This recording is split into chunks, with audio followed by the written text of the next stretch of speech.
Shut up, old hag. Hey! Back off! The Montana wind carried the smell of engine oil and old regret. Kodiak Kane stood in his workshop, hands dark with grease, Mom, this is working the chrome on a incredible. Thank you. 1987 It's so Harley Panhead like a man trying to polish away 15 years of silence. The bike gleamed under the single overhead bulb, perfect in every detail, except one, it hadn't been ridden in over a decade. Just like its owner, it was built for the road, but had forgotten how to move forward. The workshop walls told the story he'd been running from, photographs yellowed with time.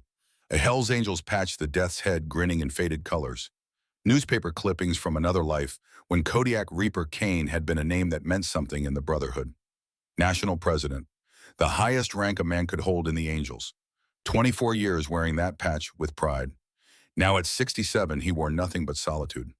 The phone on his workbench rang. The sound cut through the Montana silence like a knife through old leather. Kodiak stared at it. Nobody called this number. He'd made sure of that. This phone existed for one reason only, and in 15 years it had never rung. His hand hovered over the receiver, grease-stained fingers trembling in a way they never had when he'd faced down rival clubs or federal agents. He picked up. The voice on the other end was small, fragile, everything Evelyn Kane had never been. Kodiak, baby, it's Grandma. The wrench slipped from his other hand and clattered on the concrete floor. Eevee, I'm sorry to call. I know it's been... Her voice cracked, not with age, with fear. Kodiak's entire body went rigid. Evelyn Kane didn't do fear. This was the woman who'd buried a husband killed at Normandy and raised 3 sons alone through the tail end of the Depression.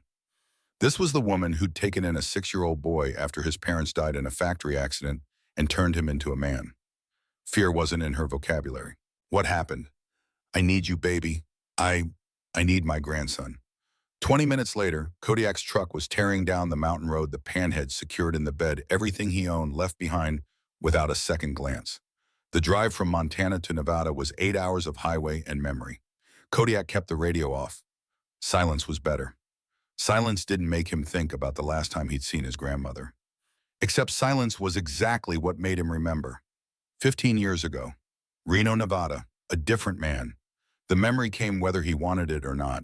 Eevee's small house on the edge of town, Kodiak standing in her kitchen still wearing his road colors fresh from a run that had ended in blood and federal warrants. The kind of night that made men disappear. You need to understand, he'd said. The club needs me gone for a while. Heat's too heavy. Eevee had stood at her sink back to him, hands gripping the counter. 84 years old and still stronger than most men half her age. That's not what I raised, she'd said quietly. What? She'd turned then, eyes that had seen the Great Depression and World War II and the loss of everyone she'd loved, looked at him with something worse than anger. Disappointment. I raised a boy who stood up for what's right, who protected people who couldn't protect themselves, who understood that power means responsibility. Her voice never rose. Somehow that made it cut deeper. You're not that boy anymore, Kodiak. You're just another man running from consequences. That's not fair. Fair. Now her voice did rise. You want to talk to me about fair? I buried your grandfather before you were born. I buried your mother and father. I raised you to be better than this violence, this life that treats people like they're disposable. And what did you become? The king of it. I protect my brothers.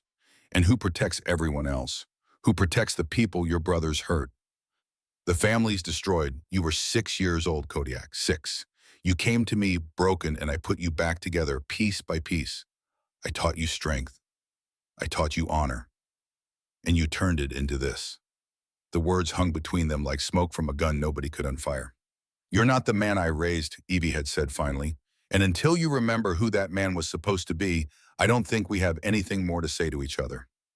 Kodiak had left that night, rode north and never looked back. Pride was a hell of a thing. It could make a man choose the open road over the only family he had left. It could make 15 years disappear like water in the desert. The present came rushing back as Kodiak's truck crossed the Nevada state line. His hands gripped the steering wheel tighter. Eevee had called. After everything, after 15 years of silence that had been his choice, his pride, his mistake, she had called. Because she needed him. Because someone had hurt her. The old Reaper stirred in his chest. The part of him that had led the Hells Angels for nearly a quarter century. The part that understood violence as a language and consequences as a sermon. Not yet, he told himself. Not until you know what you're dealing with. but his foot pressed harder on the accelerator anyway. Silver Point Diner sat on the edge of Reno, like it had grown there, all chrome and faded paint and the smell of coffee that had been brewing since the Eisenhower administration. Kodiak had eaten there as a kid. Eevee used to bring him on Sundays after church, back when she still believed church might save him from himself. The parking lot was half full. Lunch rush, normal people living normal lives. Kodiak pulled in and killed the engine. He sat for a moment looking at the diner through the windshield. Through the plate glass windows, he could see movement. Waitresses, customers, the rhythm of ordinary life continuing, like the world wasn't full of edges sharp enough to cut. He'd called the hospital from the road. They'd told him Evelyn Kane had been treated and released. Minor burns, elevated heart rate, recommended follow-up with her cardiologist. They'd been professional, polite. They hadn't mentioned that an 89-year-old woman shouldn't have burns from soup or elevated heart rates from doing her job. Kodiak had asked where she was. They'd told him she'd insisted on going back to work. Of course she had. Evelyn Kane didn't know how to quit. He got out of the truck and stood in the parking lot, feeling every one of his 67 years settle into his bones. His leather jacket was worn soft, no colors on the back anymore. He'd left those behind the day he walked away from the club. But the scars underneath the jacket, those he'd kept. The door chimed when he pushed it open. The diner was exactly as he remembered. Red vinyl booths, black and white checkered floor, a jukebox in the corner that probably still played Patsy Cline and Johnny Cash, the smell of bacon grease and pee and decades of working-class dreams. And there behind the counter, wiping down a coffee pot with hands that shook just slightly, Eevee. Kodiak's breath caught. She'd aged, of course she had. 15 years did that. But it wasn't the gray in her hair or the new lines around her eyes that stopped him cold. It was how small she looked. Evelyn Kane had always been a force of nature compressed into a 5'2" frame. She'd seemed 10 feet tall his whole childhood, immovable, eternal. Now she looked fragile, like a strong wind might carry her away. She hadn't seen him yet. She was focused on her work, moving carefully, deliberately. There was a bandage on her left forearm, the burn from the soup. Kodiak started to move toward her, then froze. Because 3 young men in the corner booth, expensive clothes, expensive watches, cheap smirks. One of them had just snapped his fingers at her. "Hey, Grandma, coffee's cold." Eevee's shoulders tightened, but she turned pot in hand and moved toward them. "I'll get you a fresh cup, honey." Honey, the kid mid-20s, dark hair, the kind of face that had never known a consequence, grinned at his friends. "You hear that? She called me honey, that's cute, real cute." His friends laughed. The sound had edges. Eevee poured the coffee. Her hand was steady. Kodiak knew that steadiness. He'd seen it his whole life. It was the steadiness of someone who'd survived things these boys couldn't imagine. "There you go," she said quietly. The dark-haired kid, the leader Kodiak could tell 24 years reading group dynamics, told him that much, picked up the cup, took a sip, made a face. "Still tastes like dirt. I'm sorry, maybe you're just too old for this job, you know." The kid's voice was loud enough to carry. Other customers looked over. "I mean, how old are you, 90? Shouldn't you be in a home somewhere?" His friends laughed again, louder this time. Eevee's face didn't change. "I'm 89 and I've been making coffee since before your parents were born, son. Maybe the problem's not the coffee." The kid's smile went cold. He stood up, tall, over 6 feet, the kind of size that had always gotten him what he wanted because people moved out of his way. "You got a mouth on you, old lady." "Dalton," one of his friends, nervous now. "Come on, man, let's just—" "Shut up, Garrett." Dalton stepped closer to Eevee. She didn't back up. Kodiak saw her chin lift slightly, that stubborn Kane pride that had been passed down through generations. "I think you owe me an apology," Dalton said. "I think you need to sit down and finish your lunch like a grown man instead of a spoiled child." The diner had gone quiet, everyone watching now, the kind of silence that comes before something breaks. Dalton's face flushed red. "You know what, I've had enough of your—" He moved, just a step, just enough. His foot shot out. Eevee was walking past with a full tray, 3 plates, coffee pot, the muscle memory of 40 years waitressing. She didn't see the foot until it was too late. She went down hard. The tray crashed. Ceramic exploded. Coffee spread across the checkered floor like spilled ink. But worse, so much worse, the soup. Today's special had been chicken noodle, hot enough to steam. The bowl had been on the edge of the tray. It went over Eevee's left side, her arm, her shoulder, soaking through her uniform. She made a sound, small, hurt. The kind of sound that shouldn't come from someone who'd survived everything she'd survived. Dalton and his friends were laughing. "Oops," Dalton said. "Guess you really are too old for this job." He pulled out his wallet, threw a $5 bill on the floor next to Eevee. "For the dry cleaning, Grandma." That's when Kodiak moved. He didn't run, didn't shout. He simply walked across the diner floor, boots loud in the silence, and went straight to Eevee. She was trying to get up. Her left arm was red, already blistering. Her face was white with pain. Kodiak knelt beside her. "Eevee." She looked up, saw him. Her eyes went wide. "Kodiak, baby, what are you?" "I'm here, I got you." He helped her up gently, his hands remembering how to be careful, how to touch someone like they mattered. He shrugged out of his leather jacket and draped it over her shoulders. The jacket was old, worn, soft, and it swallowed her small frame. Other customers were standing now. An older woman hurried over with napkins. The manager, a woman in her 50s, face tight with anger and fear, appeared with a first aid kit. "Eevee, I'm so sorry, I didn't see." The manager stopped looking at Kodiak. "Who are you?" "Her grandson."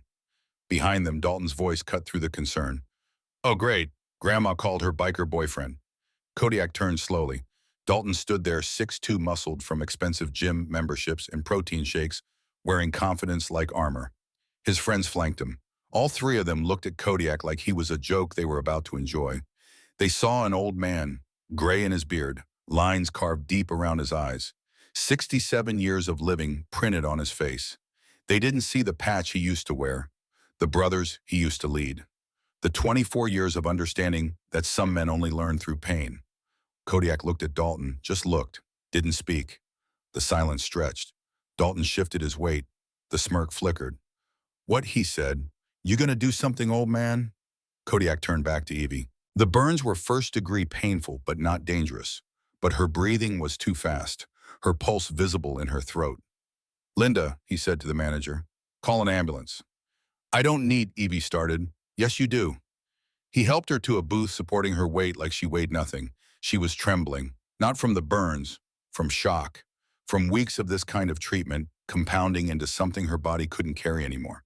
But her hand on his arm was shaking, and her breathing was still too fast, and Kodiak knew what was happening before the manager said it.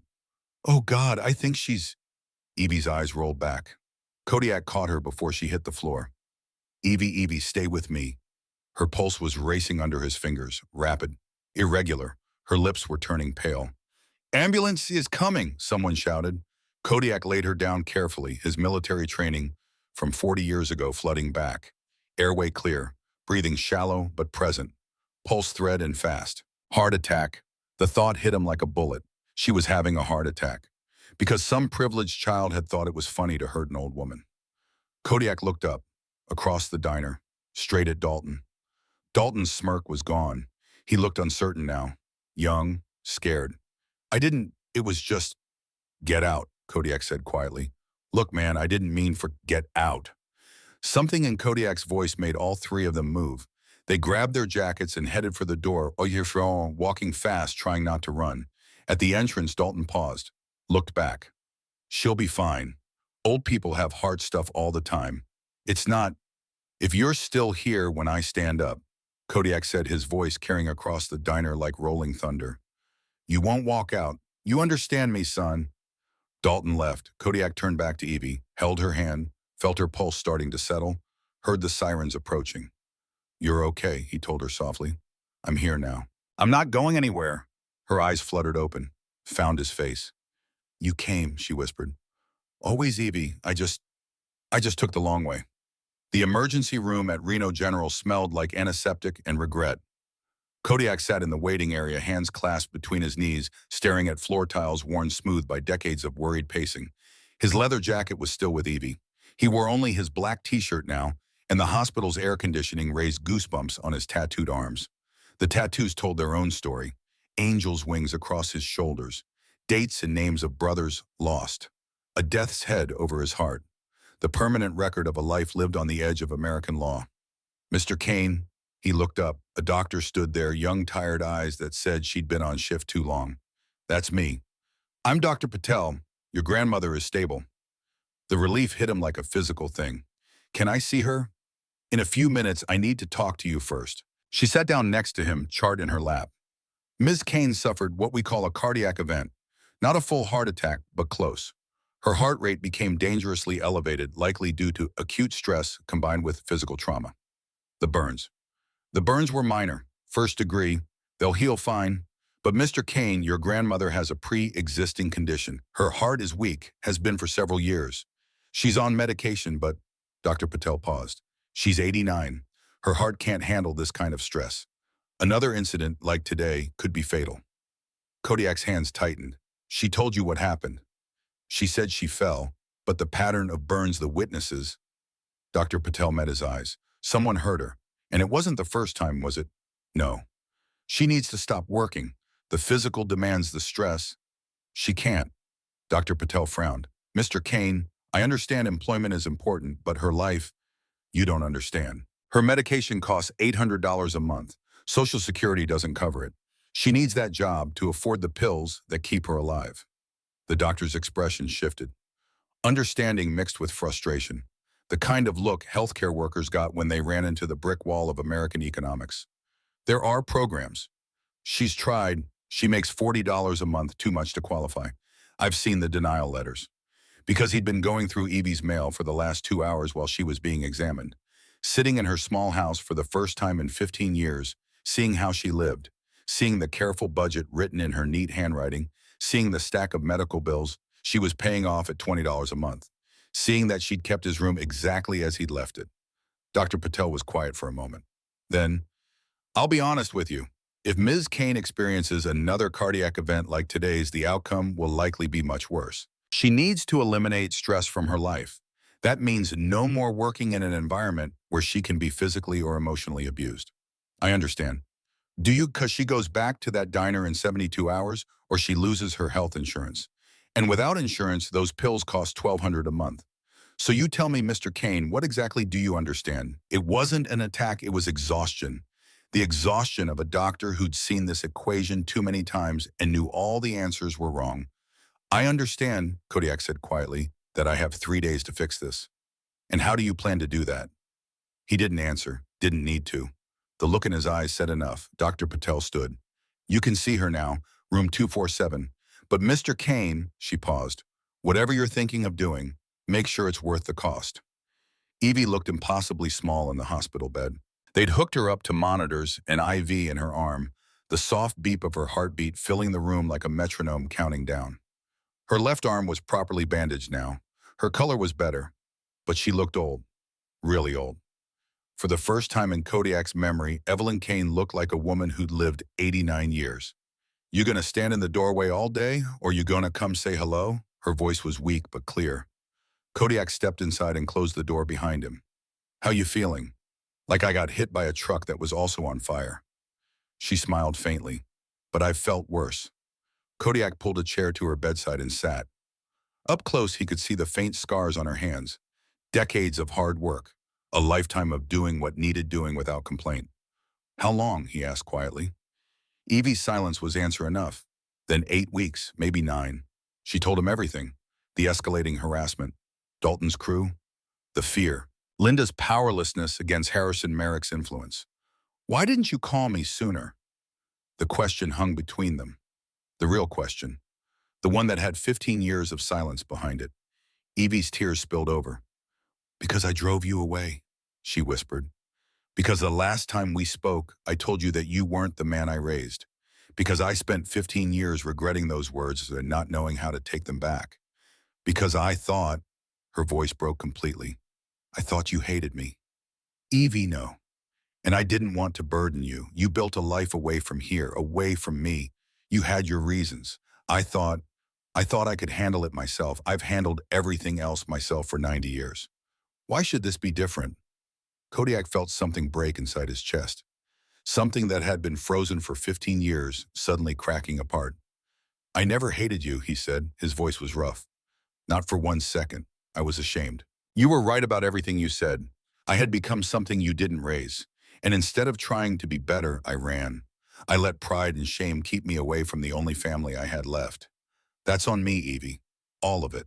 She squeezed his hand. We both made mistakes. Yeah, but mine cost us 15 years. Then let's not waste any more time. Eevee's eyes held his. You're here now. That's what matters. A knock at the door interrupted them. Linda, the diner manager, poked her head in. She looked nervous. I'm sorry to interrupt. Eevee, I wanted to make sure you were okay. Eevee waved off the concern with her good hand. The gesture was pure Kane, stubborn to the bone. Linda stepped inside. She was carrying Eevee's purse and an envelope. The doctor said you'll need a few days to recover. I wanted you to know that take all the time you need. Your job will be there. Thank you, Linda. But, Linda's hands twisted the envelope. I also need to give you this. I'm so sorry. She handed the envelope to Eevee with shaking hands. Eevee opened it, read. Her face went pale. Kodiak took the letter from her. It was from the diner's corporate office. Formal language, legal boilerplate. The essential message was clear. Due to recent incidents and customer complaints, Evelyn Kane's employment would be terminated effective in 72 hours unless she provided written proof of her ability to perform her duties without further incident. Customer complaints, Kodiak said flatly. Linda's face was miserable. Dalton's father called corporate. He said Eevee had been rude to his son, that she'd created a hostile environment for customers, that she'd spilled food on Dalton and then fallen to create a scene. Her voice shook with anger. It's all lies. I told corporate that, but Harrison Merrick sits on our parent company's board. I'm just a manager. I can't. It's okay, Linda. Eevee's voice was calm, too calm. I understand. I fought for you. I swear I did. But they're saying if you're not cleared by a doctor to return to full duties in 3 days, they're terminating you for inability to fulfill your job requirements. And if you lose the job, Linda didn't finish. She didn't need to. After Linda left, Kodiak and Eevee sat in silence. The monitor beeped. The IV dripped. Outside the window, Reno continued its normal life oblivious. 3 days, Eevee said finally. Kodiak stood. I'll figure something out. She stopped him with a look, seen his face, seen the look that used to make grown men in biker bars reconsider their life choices. Baby, whatever you're thinking, don't. Please, I don't want you in trouble because of me. He leaned down and kissed her forehead. I'll be back tomorrow. Where are you going? To take care of some things. He paused at the door, looked back at her. You know what you told me that last night? That I wasn't the man you raised. Kodiak, I didn't mean you were right. I wasn't. But maybe, he smiled faintly, maybe it's not too late to remember who he was supposed to be. Eevee's house was exactly as Kodiak remembered, and that was somehow worse than if it had changed. Small, clean. The furniture was the same, the photographs on the walls, the throw blanket on the couch that she'd knitted in 1985. Everything preserved like a museum to a life that had stopped moving forward 15 years ago. Except in one way. Kodiak stood in the garage staring. The Harley was perfect. His 1987 Panhead. The bike he'd ridden from California to Alaska and back. The bike that had carried him through 20 years of brotherhood and bloodshed. The bike he'd left behind when he walked away from everything. Eevee had kept it, more than kept it. She'd maintained it. The chrome gleamed, the leather seat was oiled and supple, the engine was clean parts organized, everything in working order. There was a logbook on the workbench nearby. Kodiak opened it. His grandmother's handwriting. Neat entries every 2 weeks for 15 years. Changed oil, checked battery, ran engine for 30 minutes, replaced spark plugs, tightened chain, ran engine for 30 minutes, over and on for 15 years, keeping his bike alive, keeping it ready, just in case he came home. Kodiak's hands shook as he turned the pages. Found entries from last year, last month, last week. Kodiak's bike. Still waiting. I am too. He sat down hard on an old stool, put his head in his hands. Oh, Eevee, he whispered to the empty garage. What did I do to deserve you? The bike didn't answer, but it didn't need to. The answer was written in 15 years of careful maintenance, in the hope of a woman who'd never stopped believing her grandson would remember the way home. Kodiak stood, walked to the workbench, found the keys hanging on their old hook. He straddled the panhead, turned the key, hit the ignition. The engine turned over on the first try, purred like it had been ridden yesterday, because Eevee had made sure it would, because she'd known. He sat there in the garage, engine rumbling, and made a decision. 3 days to fix this. 3 days to make sure Eevee never had to go back to that diner. 3 days to make sure Dalton Merrick and his father understood that some people couldn't be bullied without consequences. But he couldn't do it alone. Not anymore, though. He'd walked away from the brotherhood, but maybe, Maybe some bonds didn't break just because you stopped wearing the colors. Kodiak pulled out his phone, scrolled through contacts he hadn't called in 15 years, stared at names that brought back memories good and bad. His thumb hovered over one name, Boone McAllister, his former vice president, his best friend for 20 years before Kodiak had vanished into Montana without explanation. He pressed dial. The phone rang 3 times. Then, "This is Wrench." The voice was older, rougher, but unmistakable. "Boone, it's me." A long silence. Then Reaper. The old road name. The name Kodiak hadn't heard spoken aloud in 15 years. It hit different than he expected. Like coming home. Like opening an old wound. "Yeah, you've got some nerve calling this number." "I know." "You walked away, brother. No explanation. No goodbye. Just gone. Some of the boys, they're still bitter. They think you're a traitor. They think, Boone." Another silence. "What do you need, Reaper?" Straight to it. That was Boone and always had been. "My grandmother's in trouble." "Miss Eevee." Boone's voice changed immediately. "What kind of trouble?" Kodiak told him, and all of it. The bullying, the soup, the heart attack, the 72-hour deadline, Harrison Merrick's power play. When he finished, Boone was quiet for a long time. "Where are you?" he finally asked. "Reno, at Eevee's place." "I'm in Sacramento. 3 hours out. I'll call the others." "Boone, I know I don't have the right to ask." "You don't, but Miss Eevee does. That woman fed half the angels in Nevada back in the day. Never asked questions, never judged, just made sure we knew someone gave a damn." Boone's voice was hard. "Someone hurts her, they answer to the brotherhood. Colors or no colors, you're still one of us, Reaper. And that means Eevee is too." "Thank you." "Don't thank me yet. Like I said, some of the boys are still bitter. This reunion might not be pretty, but we'll come, for her." The line went dead. Kodiak sat on the panhead in Eevee's garage engine rumbling and felt something he hadn't felt in 15 years. Hope. And beneath it, darker and colder purpose. Dalton Merrick had made a mistake. He'd hurt someone Kodiak loved. Someone under his protection, whether Dalton knew it or not. And Kodiak Kane, former national president of the Hells Angels, the man they used to call Reaper because he always collected what was owed, was about to teach this spoiled child a lesson about consequences. The old way. The only way that mattered when law and justice had been bought and paid for. The Reaper way.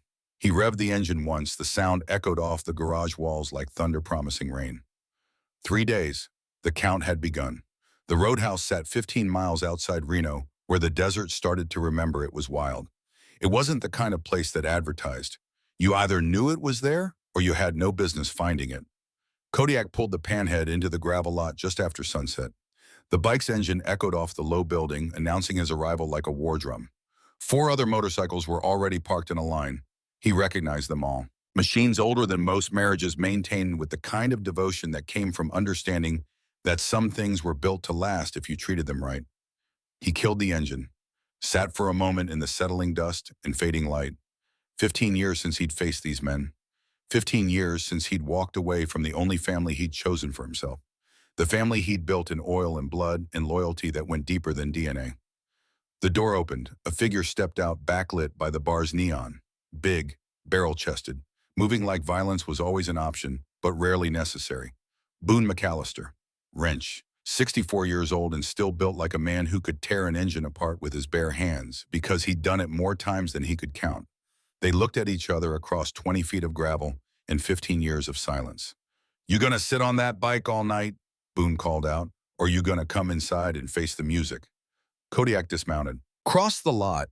Each step felt like walking toward a firing squad and a family reunion at the same time. When he got close enough, Boone's face was visible in the bar light. Older, more gray in the beard, lines carved deeper, but the eyes were the same, sharp, assessing, missing nothing. "You look like hell, Reaper." "You look like you ate hell and asked for seconds." Boone's mouth twitched. Not quite a smile. "Fair enough." They stood there, 2 old men who'd bled together and built something together and watched it fall apart when one of them disappeared. Then Boone extended his hand. Kodiak took it. The handshake lasted longer than necessary. Said more than words could. Boone's grip was still strong enough to bend steel. Kodiak's was strong enough to meet it. "Come on," Boone said finally. "Let's get this over with." Inside the roadhouse was exactly as Kodiak remembered. Dark wood, darker memories. The smell of spilled beer and old smoke that had soaked into the walls back when smoking indoors was still legal. A jukebox in the corner playing Willie Nelson, because Willie understood outlaws better than the law ever would. Three men sat at a table in the back. Declan O'Rourke, Saint, 68, built like a fence post, eyes that had seen combat in two different wars and learned that killing was easy, but living with it was the hard part. Axel Dvorak, nomad, 62, lean and dangerous, the kind of man who could disappear into any crowd and emerge exactly where you didn't want him to be. Winston Hargrove, Doc, 70 years old, hands that had patched up more bullet wounds and knife cuts than most emergency rooms faced, that looked like old leather left in the sun. They all looked up when Kodiak walked in. Nobody smiled. Kodiak stopped in front of the table, waited. This was their territory now, their call to make. Saint spoke first. His voice was gravel wrapped in barbed wire. 15 years. Yeah. No word, no explanation. Just gone. Yeah. You know what that did to the club? Saint's jaw was tight. Federal heat was all over us. You were supposed to be our leader, our president, and you vanished like smoke. Left us to deal with the aftermath. I know. Do you pardon? Saint stood. He wasn't a tall man, but he had the kind of presence that made height irrelevant. We lost chapters, lost brothers, had to rebuild from scratch while RICO charges hung over our heads like a guillotine. And where were you, Montana? Hiding. I wasn't hiding. No, what do you call it?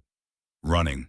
Kodiak met Saint's eyes. I was running from the consequences, from the responsibility, from the fact that my decisions had put brothers in danger and I didn't know how to fix it. So I ran, and I left you holding the bag, and that was wrong, and I'm sorry. The apology hung in the air like gun smoke. Nomad leaned back in his chair. Sorry doesn't bring back the Time Reaper. No, it doesn't. So why are we here? That was Doc, quiet voice. But when Doc spoke, people listened. You called Wrench. He called us. We came, but not for you. We came for Miss Eevee. Woman sat with me when my daughter died. Didn't say anything, just sat. That kind of kindness you don't forget. The others nodded. Eevee had touched all of them over the years, fed them, sheltered them, never judged, just loved them the way mothers were supposed to and sometimes didn't. She's in trouble, Kodiak said, and I can't fix it alone. Then tell us. Boone gestured to an empty chair. Sit down, talk. We'll decide if we're in. Kodiak sat, told them everything. The bullying, Dalton Merrick, the soup, the heart attack, the 72-hour deadline, Harrison Merrick's power and connections. When he finished, Saint was the first to speak. You know we can't just ride over there and tune these boys up, right? That's not how things work anymore. We do that, we're the ones in prison. I know. This Senator Merrick, Nomad said, he's connected, federal level.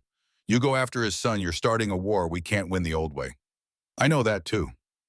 So what's your play? Boone asked. Kodiak looked around the table.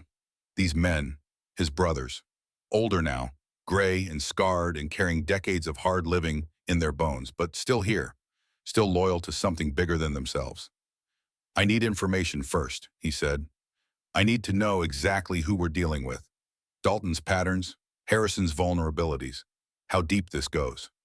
Doc pulled a notebook from his jacket, flipped it open. Already started. Made some calls on the drive over. Dalton Merrick, 26, trust fund baby. Father's money, mother's connections. 2 DUI arrests both expunged. 1 assault charge from college settled out of court. Pattern of entitled behavior with no consequences. The assault charge, Kodiak said. Details. Beat up his girlfriend's ex-boyfriend, put him in the hospital, broken jaw, cracked ribs. Family wanted to press charges. Harrison Merrick made it disappear, paid them off, got the record sealed.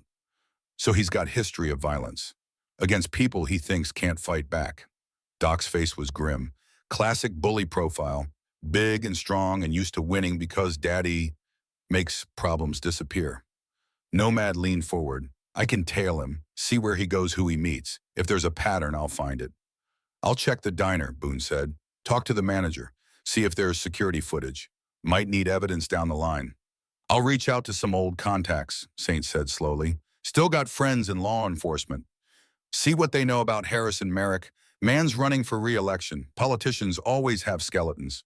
Kodiak felt something loosen in his chest. Not relief exactly, but the weight of carrying this alone was lifting. What about you? Doc asked. What are you doing while we dig? Kodiak paused. Remembered Saint's earlier warning. I stay visible, he said. Make sure Eevee knows she's not alone. Let Dalton and his crew know I'm watching. Saint nodded approval. Smart. Sometimes the best weapon is making your enemy nervous. But we need leverage, Boone added. Real leverage. Something that makes Harrison Merrick back off without us having to throw a single punch. We follow the money, Saint said. He pulled out his phone, scrolled through contacts. I know a guy, used to be a forensic accountant before he decided government work didn't pay enough. If Harrison's got financial skeletons, this guy can find them. That takes time. Everything worth doing takes time, Reaper. You taught us that. Saint's expression softened slightly. Look, I know you want to protect Miss Eevee. We all do. But you called us because you can't do this alone. So let us help. The right way, the smart way. Kodiak looked around the table, saw the wisdom of age on every face. These men had survived decades of dangerous living by learning when to fight and when to think. Okay, he said, we do it smart, but we've got 72 hours. Then we better get started. Boone stood. Nomad, you're on surveillance. Saint, make your calls. Doc, dig into medical records, see if there are other victims we don't know about. I'll handle the diner footage. The meeting broke up, brothers moving with purpose. Kodiak felt it again, that old rhythm. The brotherhood operating like a machine, each part knowing its function. As they headed for the door, Doc caught Kodiak's arm. You know this might not work right. His voice was quiet. We might dig and find nothing. Harrison Merrick might be clean. And then what? Then we find another way. And if there is no other way, if the only option is to do nothing and let Miss Eevee lose her job and her insurance, and maybe her life. Kodiak met Doc's eyes. That's not an option. Reaper. She survived the Depression. She survived losing her husband to war. She raised 3 sons and a grandson who turned out to be a disappointment. She's worked her whole life, played by the rules, did everything right. And now some entitled punk thinks he can hurt her for fun because his daddy has money. Kodiak's voice was quiet but carried weight. No, that doesn't happen. Not while I'm breathing. Doc studied him for a long moment, then nodded. Just remember, being willing to die for something is easy. Being willing to live with the consequences, that's harder. Outside, the desert night was cold and clear. Stars overhead like scattered diamonds. The kind of sky that made you remember how small you were, and how big the world was, and how none of it mattered when someone you loved was hurting. Kodiak straddled the panhead. The engine started with a roar that felt like coming home. Boone walked over, put a hand on the handlebars. It's good to see you, brother, even under these circumstances. You too, Wrench. One more thing. Boone's face was serious. You need to know when word gets out that you're back, not everyone's going to be happy. There are brothers who felt betrayed, who think you should have stood with us instead of running. They might show up, might want words. I can handle it. I know you can, but it's going to happen. Be ready. Kodiak nodded, kicked the bike into gear. Reaper, Boone called as he started to pull away. We're with you on this, all the way, for Miss Eevee. But after, we need to talk, really talk, about what happened, about why you left, about whether you're back for good or just passing through. I know. Do you? Kodiak looked back at his old friend, his brother. I ran once, Boone. I'm not running again. Whatever comes after this, I'll face it. I promise. The ride back to Reno gave him time to think, time to feel the panhead beneath him, the machine Eevee had kept alive for 15 years because she'd known. Known he'd come home eventually. Known he'd need it. His phone buzzed. Text from Saint. Got a name. Investigator. Meeting tomorrow 9 a.m. Address attached.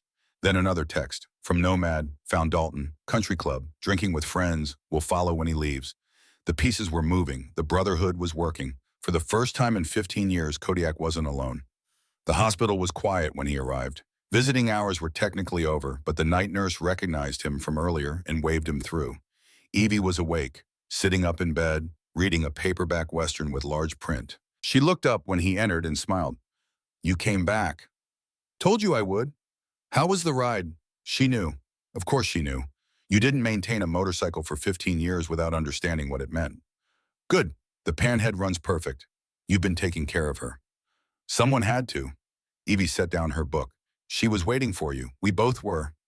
Kodiak pulled up the chair, sat, took her hand. I saw some old friends tonight. Eevee's eyes brightened. Boone, Yeah, and St. Nomad Doc. They all asked about you. Those boys. Her smile was warm. How are they? Older, grayer, meaner looking. Kodiak smiled. Same as ever, basically. And they're helping why? They are. We have got a plan. Gathering information. Finding leverage. We're going to make sure Dalton and his father understand there are consequences for what they did. Eevee's smile faded slightly. Kodiak, I don't want you doing anything that'll get you in trouble. We're doing this the smart way, the legal way, but we're doing it. And if the legal way doesn't work, the question sat between them like a third person in the room. Then we'll figure something else out, Kodiak said carefully. Eevee squeezed his hand. Baby, I've lived a good life, a full life. If this is how it ends, it's not. But if it is, I don't want you sacrificing your freedom or your future for me. Promise me. Promise me you won't do something stupid because you're trying to protect me. Kodiak looked at his grandmother, the woman who'd raised him, who'd given him every good thing he'd ever known about love and loyalty and what it meant to be a man worth being. I can't promise that, Eevee. Kodiak, you raised me to stand up for people who can't stand up for themselves, to use whatever strength I have to protect the ones who need protecting. You taught me that a man is measured by how he treats people who can't do anything for him in return. His voice was steady. You can't ask me to ignore everything you taught me just because you're the one who needs protecting now. Eevee's eyes filled with tears. You stubborn boy. Wonder where I got that from. She laughed through the tears, reached up and touched his face. You really aren't going anywhere, are you? No, ma'am, not this time. Good. She settled back against the pillows. Because I missed you every single day. I'd see something or hear something and think, I should tell Kodiak about that. And then remember you were gone. It hurt, like a tooth that never stopped aching. I'm sorry. I know, and I forgive you. I forgave you the day you left, if I'm being honest. I was just too proud to say it. She smiled sadly. Pride runs in this family, doesn't it? Like a genetic disease. They sat in comfortable silence for a while. The monitor beeped steadily. Eevee's heart still beating, still fighting. Tell me about Montana, she said eventually. What did you do up there all alone?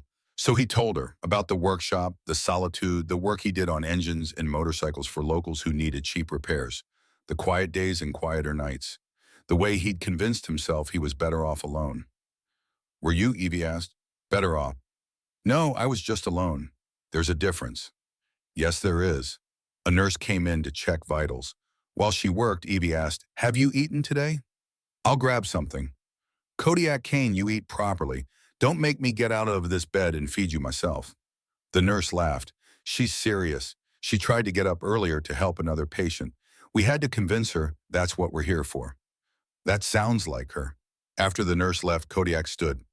I should let you rest. Will you come back tomorrow? First thing. And you'll be careful, whatever you and the boys are planning. As careful as I can be. That's not very reassuring. It's the best I can do.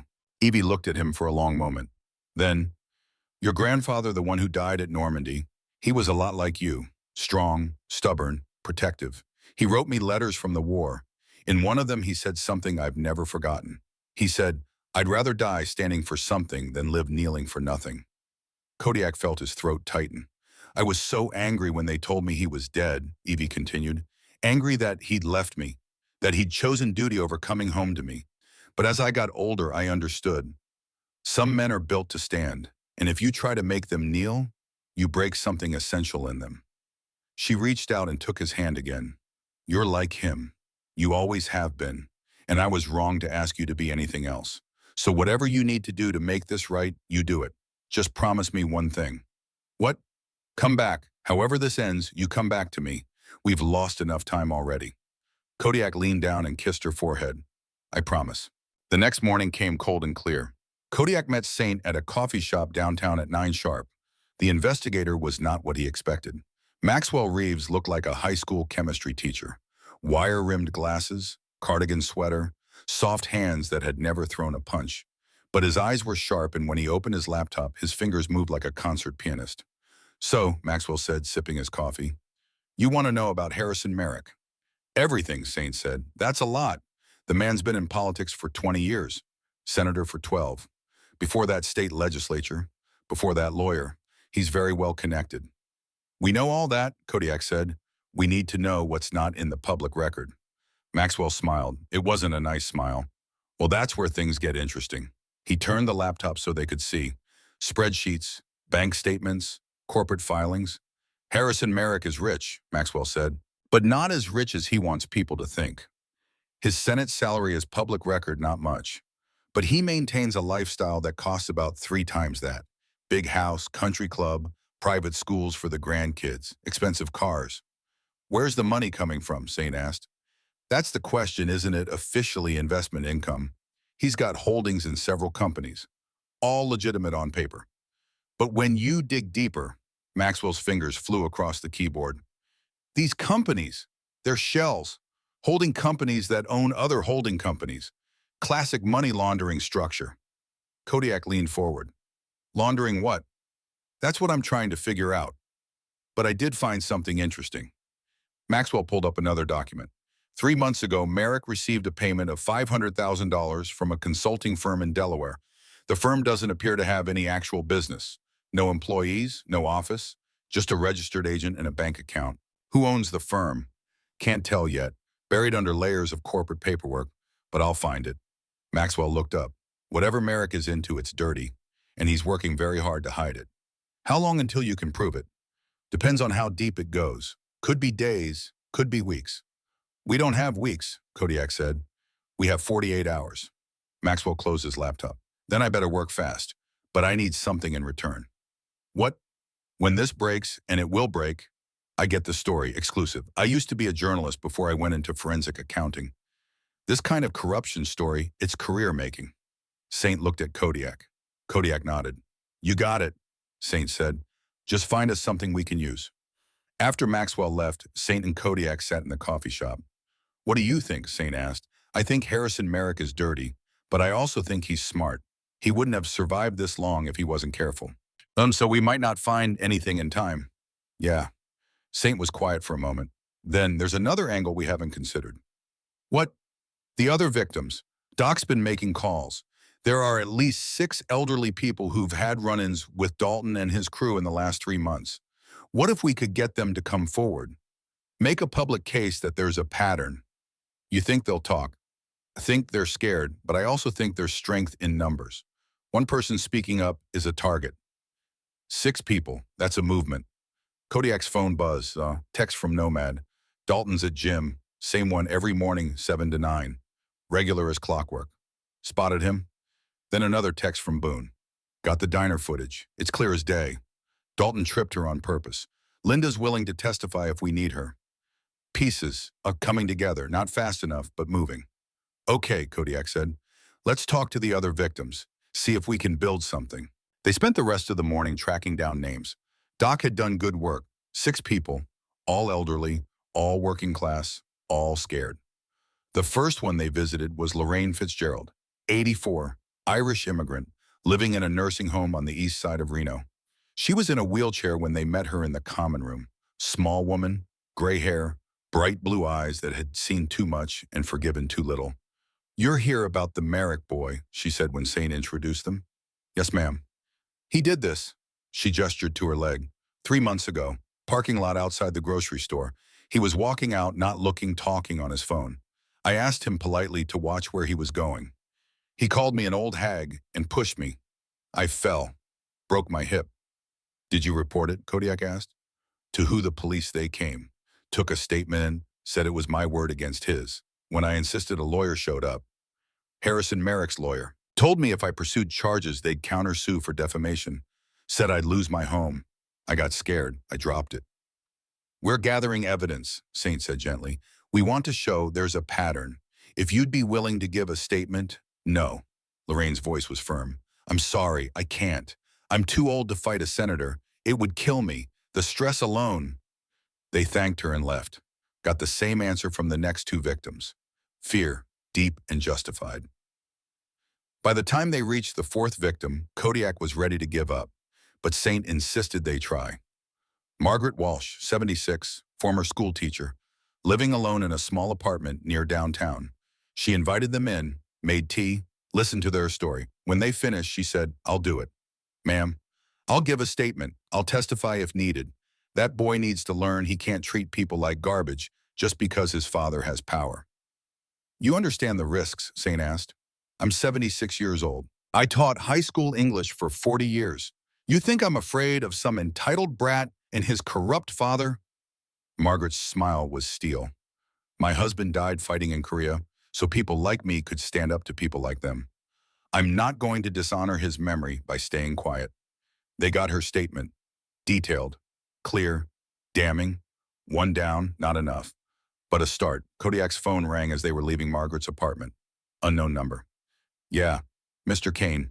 This is Linda from the diner. I need to talk to you in person. It's about Eevee. His stomach dropped. What's wrong? Nothing. I mean, she's fine, but something happened. Can you come to the diner? On my way. The diner was closed when Kodiak arrived. Linda let him in through the back door. She looked scared. What happened? Dalton came back about an hour ago with his father. Kodiak's hands clenched. And Harrison Merrick offered me money. A lot of money, $20,000. He said it was a generous settlement for any distress his son may have caused. In exchange, I had to fire Eevee immediately and sign a non-disclosure agreement saying there was never any incident. What did you tell him? I told him to go to hell. Linda's chin was up. He said I was making a mistake, that he'd ruin my business, that I'd lose everything. I told him some things are more important than money. He didn't like that. Linda, but here's the thing. She pulled out her phone, showed him a recording. I recorded the whole conversation. Him offering the bribe, him threatening me, all of it. Kodiak stared at the phone. You recorded him trying to bribe you. Yes, and I already sent a copy to my lawyer and to my email. Cloud backup. The works. Linda's smile was fierce. You're not the only one who can fight dirty Mr. Kane. I've been running this diner for 20 years. You don't last that long without learning how to protect yourself. For the first time since this started, Kodiak laughed. Really laughed. You're amazing, you know that. I'm a survivor, and Eevee is my friend. You don't mess with my friends. Kodiak's phone buzzed. Text from Maxwell the investigator. Found it. Call me. He called. Maxwell answered on the first ring. The Delaware Shell Company. It's owned by a lobbying firm in D.C. The lobbying firm represents mining interests. 3 months ago, Harrison Merrick voted against environmental regulations that would have restricted mining in Nevada. 2 weeks later, the $500,000 payment showed up. That's a bribe, yes, clear as day, and I've got the paper trail to prove it. Kodiak's mind was racing. Can you have a full report ready by tomorrow morning? Already working on it. Send copies to Saint when you're done, and to a journalist, someone who can't be bought. I know just the person. After the call ended, Kodiak stood in the empty diner, pieces falling into place. Linda's recording, Maxwell's financial evidence, Margaret Walsh's testimony, Boone's security footage, Doc's medical records from the other victims. It wasn't everything, but it was enough. Enough to build a case. Enough to show that Dalton Merrick was a pattern abuser and Harrison Merrick was a corrupt politician who would do anything to protect his son. Enough to fight back. His phone rang again. Nomad this time. Reaper, you need to see this. What? I followed Dalton to a bar. He's here with his crew, and they're talking, loud, drunk, and stupid. What are they saying? Planning something, talking about teaching that old bitch a lesson, making sure she never works again. They mentioned your name too, said if you keep poking around, they'll make you regret it. Ice ran down Kodiak's spine. Where are you? Nomad gave him the address. A dive bar on the north side of town. Stay on him, Kodiak said. Don't engage, just watch. Reaper, I'm on my way. He was out the door and on the panhead in seconds. The ride across town was fast and angry. The old rage building. The Reaper waking up, he forced himself to breathe, to think, to remember what Saint had said. Smart, not violent. Smart. But if Dalton was planning to hurt Eevee again, the dive bar was exactly what it sounded like. Neon signs, sticky floors, the smell of desperation and bad decisions. Nomad was waiting outside, leaning against his bike. They're still in there, he said. Corner booth, getting drunker and stupider by the minute. How many? Dalton and 3 friends, including the 2 from the diner. Kodiak looked through the window, saw them, young, arrogant, laughing about something, planning to hurt an 89-year-old woman because she dared to talk back. Every instinct screamed at him to walk in there and make them understand pain. To teach them what happened when you messed with the wrong family. But that was the old way. The way that had led to federal charges and broken brotherhood and 15 years of running. We wait, Kodiak said. For what? For them to leave, then we follow. See where they go, what they do. We document everything. And if they go after Miss Eevee, then we stop them. But we do it smart. We call the cops, get it on record, make it official. Nomad studied him. You've changed. Maybe. Or maybe I'm just old enough to know the difference between strength and stupidity. They waited for 2 hours. Finally, Dalton and his crew stumbled out. Got into an expensive SUV. Dalton was driving, which was itself a crime given how drunk he was. Call it in, Kodiak said. Anonymous tip, drunk driver. Nomad made the call. Within 10 minutes, red and blue lights appeared. The SUV got pulled over 3 blocks away. Kodiak and Nomad watched from a distance as Dalton failed a field sobriety test. Watched as he got arrested. Watched as his friends called someone, probably Harrison, to come bail him out. That's going to cost him, Nomad said. 3rd DUI. Even with his father's connections, that's serious. Good, let him sweat. But as they rode away, Kodiak couldn't shake the feeling that this was just the beginning.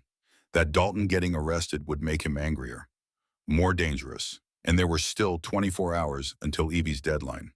24 hours for everything to go right, or everything to go wrong. The call came at 3 in the morning. Kodiak jerked awake in Eevee's guest room, hand reaching for his phone before his eyes were fully open. 15 years of sleeping, light never went away. Once you learned to wake up ready for trouble, your body never forgot. Yeah, Reaper. Nomad's voice, tight, controlled. The tone that meant something had gone very wrong. Eevee's gone. The words hit like a fist to the chest. Kodiak was on his feet, pulling on Jean's phone wedged between shoulder and ear. What do you mean gone? I was watching the hospital. Standard rotation. 2 a.m. 3 guys came out of the east entrance with someone in a wheelchair. Moved fast, wrong body language for orderlies. I got close enough to see it's her Reaper. They took her. Kodiak's vision went red at the edges. The old rage. The Reaper rage, the kind that had made men cross the street when they saw him coming. Where are they now? Lost them on Interstate 80, heading east. I tried to follow, but they made me split up, used multiple vehicles. Professional job. Dalton's not professional. No, but Daddy's money can buy professional. Kodiak was already moving. Boots, jacket, keys. The panhead was in the driveway, cold engine waiting. I'm calling the others, he said. Where are you? The warehouse district, near the old rail yard. Pulled over to call you. Stay there, I'm coming. He hung up. Dialed Boone. The phone rang 4 times before a sleep-rough voice answered. This better be important. They took her. Silence. Then I'm up. Where? Don't know yet. Nomad lost them on 80, eastbound. I'm heading to meet him now. I'll call Saint and Doc. We'll rendezvous at your location. Boone, if they hurt her, they won't. Not yet. She's leverage. They want something. What? You? They want you to back off. Stop digging. This is Harrison Merrick showing his teeth. Kodiak knew Boone was right. Knew it tactically, strategically. But knowing didn't cool the rage burning in his chest. I'm going to kill him. No, you're not. You're going to get Miss Eevee back safe. Then we're going to destroy him the right way. The way that sticks. The panhead roared to life. Kodiak tore out of the driveway engine, screaming into the Nevada night. The warehouse district was abandoned this time of night. Skeletal buildings and empty lots. Nomad's bike was parked under a broken streetlight, the rider standing next to it like a statue carved from leather and bad intentions. Kodiak pulled up, killed the engine. Tell me everything. 3 guys, 2 big, 1 normal-sized, all dressed like hospital workers but moving wrong. 2 alert, 2 coordinated. They had a van waiting, white panel van, no plates visible. Driver stayed in the vehicle. They loaded her in, drove off. I followed for 15 minutes before they split up. Van went east, a black sedan went south, SUV went north. Classic evasion. You get anything? Partial plate identifying marks. Van had a rental company sticker. Enterprise. Reno location. That's it. Kodiak's phone buzzed. Text from an unknown number. We need to talk. Just you and me. Come alone or grandma pays. Address attached. Abandoned railroad depot 15 miles outside Reno. Let me guess, Nomad said, reading Kodiak's face. You got a message. Yeah. And you're thinking about going alone like they asked. Yeah. That's the stupidest thing you could possibly do. I know. Nomad pulled out his own phone. I'm calling the others. No, not yet. Kodiak looked at the text again. They're watching. They know we've been working together. If I show up with the whole crew, they'll know I didn't follow instructions. So what's your play? I go in alone. You and the others position around the perimeter, close enough to move if things go bad, far enough to stay invisible. Reaper. Her heart's weak. If she goes into cardiac arrest out there, he didn't finish. Didn't need to. Nomad studied him for a long moment, then nodded. Okay, but we go in armed. And if I hear gunfire, I don't care what the plan was, we're coming in hot. Agreed. By the time they reached the depot, the others were already in position. Boone had parked his truck a quarter-mile away, watching the approach through binoculars. Saint was somewhere in the scrub brush with a hunting rifle he claimed was for varmints, but everyone knew had seen action in 2 different wars. Doc had the medical bag in his van ready to move if needed. The depot itself was a relic from when trains still mattered in this part of Nevada. Rusted tracks, collapsed loading platforms, a main building with most of its windows broken and weather-worn walls covered in graffiti. One light was on inside, flickering, probably a lantern. Kodiak parked the panhead 50 yards out, killed the engine. The silence that followed was total except for the wind moving through dead grass. He dismounted, checked the knife in his boot, the small pistol at the small of his back. Old habits, the kind that kept you alive when negotiations went south. Then he walked toward the light. The depot's main floor was vast and empty. His footsteps echoed off concrete and steel. The lantern sat in the center of the space, casting long shadows. And next to it in a chair was Eevee. She was tied, hands behind her back, feet bound to the chair legs, duct tape across her mouth, but her eyes were open, alert, angry, Elif. Relief flooded through Kodiak so powerfully his knees almost buckled. That's far enough. The voice came from the shadows. Male, young, familiar. Dalton Merrick stepped into the light. He looked different than he had at the diner. Harder, meaner. The smirk was gone, replaced by something that might have been fear wearing a mask of bravado. Behind him, 2 men emerged. Big, professional. Not thugs contractors. The kind of muscle money could rent by the hour. You came, Dalton said. Good. Let her go. Let her go, just like that. Dalton laughed. The sound was wrong. Too high. Too tight. You've been causing problems, old man. You and your biker friends, following me, digging into my father's business, getting me arrested. You got yourself arrested, driving drunk. 3rd offense. My father fixed it, charges dropped, made some calls. Dalton moved closer. But he's tired of dealing with you. So here's what's going to happen. You're going to leave Nevada. Tonight, you and your crew. You're going to stop investigating, stop asking questions, stop existing in our world. And if I don't, Dalton gestured to Eevee, then Grandma here has an accident, falls down some stairs, has another heart attack, whatever. Point is, she's fragile. Accidents happen to fragile old ladies. Kodiak looked past Dalton to the 2 contractors. Read their body language. They were professionals, but they weren't comfortable. This wasn't their kind of job. Kidnapping an elderly woman crossed lines even hired muscle had. Your father sends you to do this, Kodiak asked. Or was this your idea? Does it matter? Yeah, it does. Because if this was your idea, you're stupider than I thought. And if it was his, he's more desperate than I realized. Dalton's face flushed. You don't talk about my father. Your father's a corrupt politician who takes bribes from mining companies and uses his power to make problems disappear. We've got the evidence, financial records, witness testimony, recording of him trying to bribe the diner manager. Kodiak's voice was calm, conversational. It's over, Dalton. You just don't know it yet. You're lying. Ask yourself, why would I come here alone if I was bluffing? Why would I risk it? Kodiak took a step forward. The contractors tensed, but didn't move. I came because you took something that belongs to me, and because I wanted to give you one chance to make this right. Make it right. Dalton pulled a gun from his waistband. Small caliber, shaky grip. Definitely not a professional. I'm the one with the gun, old man. I'm the one in control here. No, you're the one who's scared. I can see it. You're in over your head, and you know it. Another step forward. Your father sent you to clean up his mess. And you're here waving a gun around because you don't know what else to do. Shut up. Put the gun down, son. Untie my grandmother. Walk away. This doesn't have to end with you in prison. I said shut up. Dalton's hand was shaking now. The gun wavered. You think you're tough. You think because you used to run with the angels that makes you dangerous? You're just an old man. You're nothing. Kodiak stopped walking, stood perfectly still. You're right, he said quietly. I am old. 67 years, body full of scars and mistakes. But you know what all those years taught me, Dalton? They taught me the difference between violence and strength. Violence is easy. Any fool can pull a trigger. But strength is standing here unarmed, knowing that gun could end me and still choosing to give you a way out. There is no way out. There's always a way out, always a choice. You chose to hurt my grandmother because you thought you could. Because no one ever taught you that actions have consequences. Because your father always made your problems disappear. Kodiak's eyes held Dalton's. But I'm not going to disappear. And neither is the evidence. And neither are the witnesses. You pull that trigger, you'll spend the rest of your life in prison. Is that what you want? Dalton's face twisted. Rage and fear and confusion all fighting for control.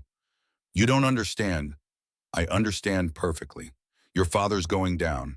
The only question is whether you go down with him or whether you make a different choice. Right here, right now. The gun shook harder. Dalton's breathing was ragged. Then a new voice cut through the tension. Dalton put the gun down. Everyone turned. Harrison Merrick stood in the depot entrance. Expensive suit, silver hair, the face of a man used to boardrooms and backroom deals. But the eyes were cold, calculating. Dad, I said put it down, now. Dalton lowered the gun. The relief on his face was obvious. Daddy was here. Daddy would fix it. Harrison walked into the light, looked at Kodiak, then at Eevee, then back at Kodiak. Mr. Kane, this has gotten out of hand. You kidnapped my grandmother. I did no such thing. My son made an error in judgment. I'm here to correct it. By what? Making her disappear. Making me disappear. By offering you a deal. Harrison's voice was smooth, practiced. $500,000 wired to any account you specify. In exchange, you leave Nevada. You drop your investigation. You forget this ever happened. You think you can buy me? I think everyone has a price, Mr. Kane, and I think you're smart enough to know when you're outmatched. I have resources, connections. I can make your life very difficult, or I can make you rich. Your choice. Kodiak looked at Harrison Merrick, saw a man who'd spent his entire life believing that money and power could solve any problem. A man who'd never met a consequence he couldn't buy his way out of. I have a counteroffer, Kodiak said. I'm listening. You let Eevee go, right now. You turn yourself into the FBI. You confess to accepting bribes, to obstruction of justice, to kidnapping. And maybe I convince the prosecutor to go easy on your son. Harrison laughed, actually laughed. You can't be serious, dead serious. You have no evidence. I have financial records showing $500,000 in suspicious payments. I have a recording of you trying to bribe a witness. I have testimony from multiple victims of your son's abuse. I have security footage of assault. I have enough to bury you, Senator. For the first time, Harrison's confidence flickered. You're bluffing. Am I your investigator, Maxwell Reeves? He's very good. Found things you thought were buried deep, and he's not the only one digging. By tomorrow morning, every news outlet in Nevada will have the full story. Senator Merrick, corrupt politician, has a nice ring to it. Harrison's face went red. You son of a... Dad. Dalton's voice was small, scared. Is it true the bribes the mining companies? Shut up, Dalton.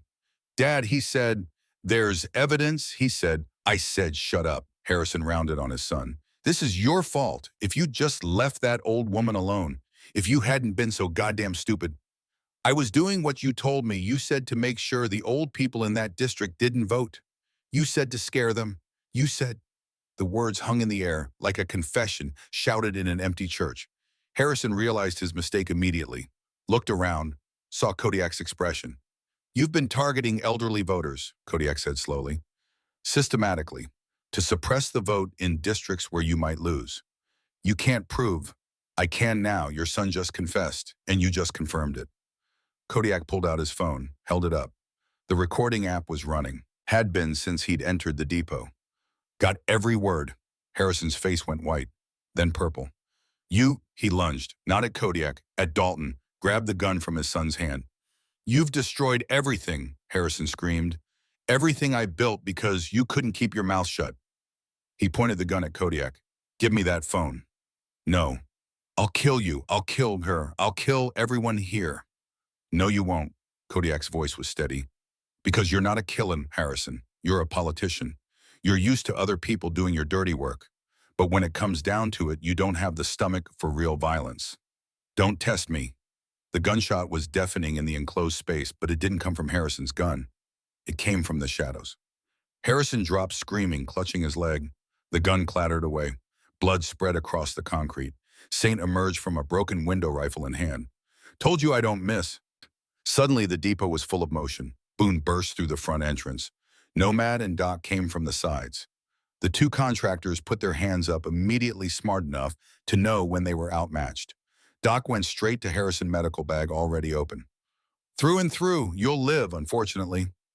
Boone cut Eevee free. She ripped the tape from her mouth. Those idiots couldn't even tie knots right, she said, checking herself over. I've been working on the ropes for the last 10 minutes. She glared at Dalton, who stood frozen in shock. And you should be ashamed. Your mother raised you better than this. Dalton looked at his father, bleeding on the ground, at the bikers surrounding them, at Kodiak holding up the phone with the recording. Then he sat down hard and put his head in his hands. I'm sorry, he whispered. I'm so sorry. The FBI arrived 20 minutes later. Turned out Saint's old military buddy wasn't just a journalist. He was also friends with a federal prosecutor who'd been looking for a way to take down Harrison Merrick for years. They'd been listening to everything through Saint's phone line, had agents staged nearby, had been waiting for Harrison to incriminate himself, which he had, spectacularly. The special agent in charge, a woman named Torres, with steel gray hair and no patience for corruption, read Harrison his rights while medics loaded him into an ambulance under armed guard. Mr. Merrick, you're under arrest for kidnapping, attempted bribery of a federal witness, conspiracy to commit election fraud, and accepting illegal campaign contributions. You have the right to remain silent. Dalton was arrested too, but on lesser charges. The kidnapping was clearly his father's idea. The assault charges from the diner were his, but the prosecutor seemed willing to deal if he testified against Harrison. Before they put him in the patrol car, Dalton looked at Kodiak. I really am sorry about your grandmother, about everything. Sorry doesn't fix what you broke. I know, but I want to try. I don't want to be him. He gestured toward the ambulance carrying his father. I want to be better. Kodiak studied the young man, saw genuine remorse, genuine fear, and maybe buried deep the possibility of change. Then be better, he said. Make responsibility. Do the time. Make amends. And when you get out, be the man your mother hoped you'd be, not the man your father made you. Dalton nodded, tears on his face. Thank you. Don't thank me. Thank her. Kodiak nodded toward Eevee. She's the one who taught me about second chances. After the federal vehicles left, the Brotherhood stood in the parking lot. Dawn was breaking over the desert, pink and gold light painting the sky. Well, Boone said, that was exciting. Too exciting, Doc muttered. He checked Eevee 3 times already. Eevee waved him off. I'm fine, just tired and hungry. Someone take me to breakfast. They went to the diner. Linda opened early just for them, made them the biggest breakfast Kodiak had seen in years. Eggs and bacon and hash browns and coffee that could strip paint. The crew gathered around the big corner booth, Eevee in the middle surrounded by bikers who looked like they could tear down buildings, but were currently arguing about whether sausage gravy was better than country gravy. This, Eevee said, looking around at all of them, this is family. Damn right, Boone said. The news broke that afternoon. Maxwell Reeves' expose ran in 3 major newspapers simultaneously. Senator Harrison Merrick, corruption, bribery, election fraud, his son's assault pattern, the whole ugly story. By evening, Merrick had resigned. His lawyer had already started negotiating a plea deal. The diner's corporate office called Linda personally to apologize. Eevee's job was safe. More than safe, they offered her a promotion to training coordinator with better pay and flexible hours. She accepted on the condition that she could still work the floor when she wanted to. I'm not ready to quit yet, she told Kodiak. I'll quit when I'm dead. Don't joke about that. Who's joking? 3 days later, Kodiak sat with Eevee on her front porch, the same porch where they'd said goodbye 15 years ago. The same chairs, the same view of the street. But everything was different. You're staying, Eevee said. Not a question, a statement. If you'll have me. On one condition. What's that? You stop running from the Brotherhood, from yourself. She took his hand. You made mistakes. We all did. But you can't spend the rest of your life punishing yourself for being human. I left you for 15 years. And you came back. That's what matters. She squeezed his hand. Your grandfather used to say that a man's not defined by his mistakes. He's defined by what he does after. They sat in comfortable silence, watching the neighborhood wake up, kids heading to school, adults heading to work, normal life flowing around them. Boone talked to me, Eevee said eventually. Said the club wants you back. I know. What did you tell him? That I needed to think about it. And have you, Kodiak considered. The brotherhood had been his life for 24 years, leading them, riding with them, building something that mattered. But it had also led to violence, to federal investigations, to choices he regretted. I don't know if I can go back to that life, he said honestly. The club, the politics, all of it. Then don't, but don't cut yourself off from them either. They're your brothers. They showed up when you needed them. That counts for something. Yeah, it does. So find a middle ground. Be part of their lives without it consuming yours. You can do that, can't you? He smiled. When did you get so wise? I was born wise. You just weren't listening. That evening, Kodiak met the brotherhood at the roadhouse. All of them. Not just his old core crew, but other angels from surrounding chapters. 25 men in leather and denim filling the bar with the sound of engines and brotherhood. When he walked in, the room went quiet. Then Boone stood, raised his beer. To the Reaper, who taught us that real strength isn't about fighting, it's about standing up when it matters most. To family, the room echoed. They drank, talked, laughed, remembered old rides and old friends. Late in the evening, the current national president, a man named Garrett with more gray than black in his beard, pulled Kodiak aside. Heard what you did, how you handled Merrick. Smart, strategic. That's the kind of leadership we need. I'm not coming back to the club. I know, and I respect that. But I have a proposition. Garrett leaned against the bar. We need advisors. Older brothers who've been through the wars and learned from them. Men who can help us navigate the modern world without losing what makes us who we are. You interested? What would that look like? No colors, no obligation. Just, when we need wisdom, we call. You answer if you can. If you can't, no hard feelings. Think of it as being an elder statesman. Kodiak considered. It was a middle ground, a way to be part of the brotherhood without being consumed by it. I can do that. Good. Garrett extended his hand. They shook. Welcome back, brother. On your terms. 6 months later, Kodiak stood in a courtroom watching Dalton Merrick get sentenced. The young man had taken a plea deal, testified against his father, shown genuine remorse. The judge gave him 2 years in minimum security plus 500 hours of community service at nursing homes after release. It was fair, maybe even generous. Harrison Merrick got 12 years in federal prison. No parole, no early release. The judge had been particularly harsh about the voter suppression scheme. Democracy depends on every citizen having an equal voice, she'd said. You tried to silence the elderly, the vulnerable, those you deemed inconvenient. That's not just corruption. It's an attack on the foundation of our society. After the sentencing, Dalton approached Kodiak in the hallway. I start my sentence next week, he said, but I wanted to thank you. For what? For giving me a choice that night at the depot. You could have killed me, could have let your friends kill me, but you gave me a chance to be better. You're giving yourself that chance. I just held the door open. Still, Dalton hesitated. I enrolled in college, online courses. I'm going to study social work. When I get out, I want to help people, elderly people especially. Maybe I can make up for some of what I did. That's good. That's real good, Dalton. Could you tell Miss Eevee that I'm trying? You can tell her yourself. She visits the prison sometimes, volunteers reading to inmates. Dalton's eyes widened. She does. Says everyone deserves someone who believes in them, even people who've made mistakes. Thanksgiving that year was at Eevee's house, but the small dining room couldn't contain everyone, so they set up tables in the backyard. Eevee, Kodiak, the brotherhood and their families, Linda from the diner, Margaret Walsh, the school teacher who'd been brave enough to testify, other victims who'd found their voices, Maxwell Reeves, who'd won a journalism award for his expose. Even Torres, the FBI agent, stopped by with her family. Never thought I'd have Thanksgiving with a bunch of bikers, she said, accepting a plate of turkey from Boone.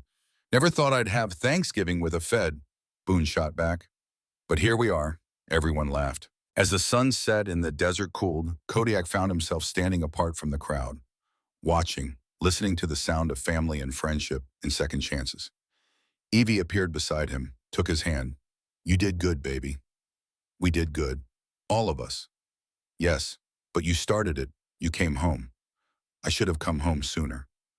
Maybe, or maybe you came home exactly when you were supposed to, when you were ready, when we both were." She leaned against him.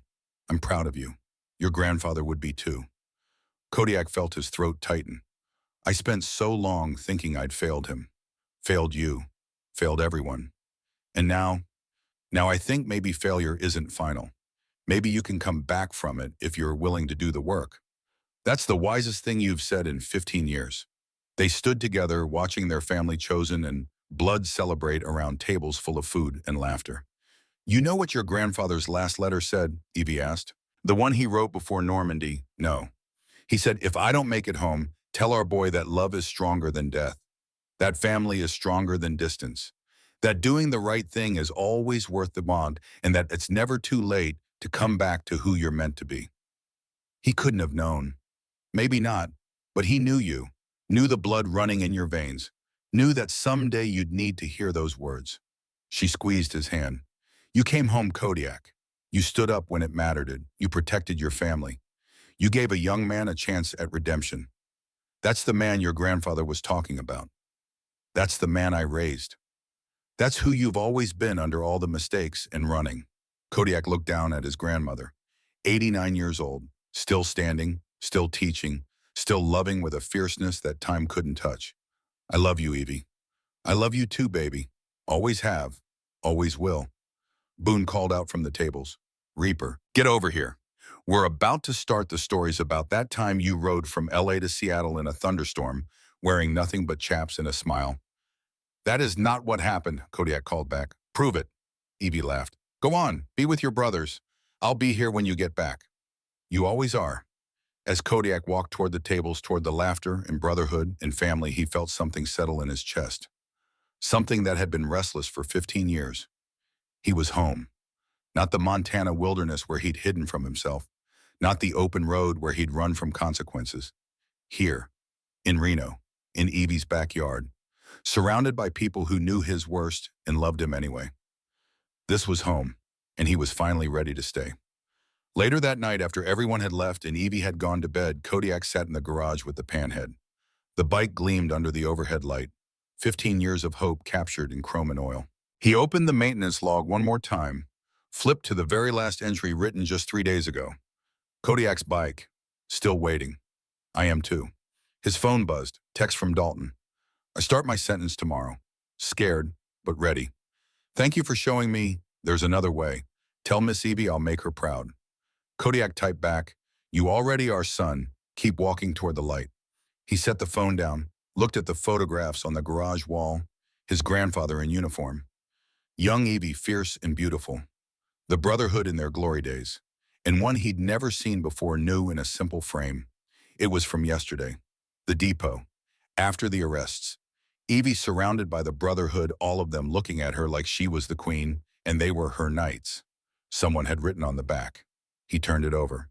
"Family isn't blood, it's who shows up." Boone footsteps behind him. "You gonna sleep within that bike, or you coming to bed?" Eevee stood in the doorway wrapped in her robe, but she was holding something. The leather jacket Kodiak had given her at the diner, the one she'd been wearing when she collapsed. "I had it cleaned," she said. "Figured you'd want it back." Kodiak stood, took the jacket, felt the familiar weight. "Keep it," he said. "Looks better on you anyway. It's about 6 sizes too big." "That's not what I meant." Eevee smiled, walked to him, stood on her toes and kissed his cheek. "Your grandfather's jacket is in the hall closet," she said quietly. "The one from Normandy. I've kept it all these years. I was thinking, maybe it's time you had it." Kodiak's throat closed. "Eevee, you're not replacing him, you're honoring him. There's a difference." She squeezed his hand. "He'd want you to have it. Want you to remember that Kane men don't run forever. Eventually we plant our feet and make our stand."